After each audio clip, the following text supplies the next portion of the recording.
Hello，大家好，又係我 Ken 啦。咁啊，好耐冇同大家嚟睇一個嘉湖山莊啦喎。咁啊，見到一個景湖居企理裝修喎，幾靚仔嘅，3房1廁單位，上面積547尺。我哋即刻入大門開始睇下先。見到有裝修企理裝修嘅嘉湖山莊咧，其實就唔多嘅。咁啊，你見到啦，大門換過晒，地下又鋪過晒，全新鋪過啲地板，咁啊唔係嗰啲原裝木地板啊。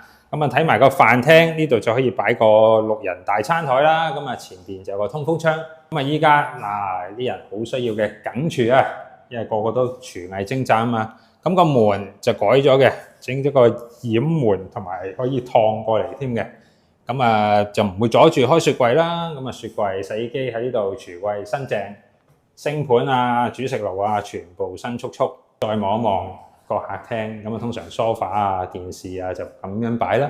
咁啊再入去睇埋洗手間，洗手間咧佢就唔算話改得太犀利啊，呢啲都係原裝嗰啲石嚟嘅，但係 keep 得幾好，所以業主就冇喐佢啦。咁啊改咗個企缸。咁呢邊睡房就有個窗台啦，咁呢度可以擺個4尺床啦，衣櫃、書台仔或者都可以擺呢邊嘅。咁另外一個房，呢個房咧就大過頭先嗰個房啦。咁啊又係啦，可以擺衣櫃喺呢度。咁啊儲物櫃啦，可以做窗台，可以做儲物櫃嘅。咁呢度咧都可以擺個4至5尺床都 OK 嘅。主人房嗱，你見到個盡頭咧就有個窗台啦。咁啊見到呢啲窗台就正啦，就床咧係可以利用埋個窗台咧做一半張上去嘅，個空間就會多好多噶啦。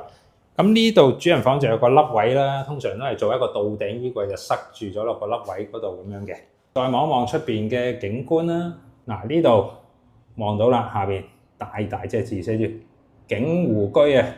咁啊旁邊咧就係呢個鄉村俱樂部啦，你見到嗰啲餐廳啊、健身室啊喺晒度。咁啊對面都係景湖居。咁啊咁企理嘅裝修咧，嘉湖山莊都唔多見㗎啦。咁啊有興趣歡迎聯絡我，帶你過嚟睇下。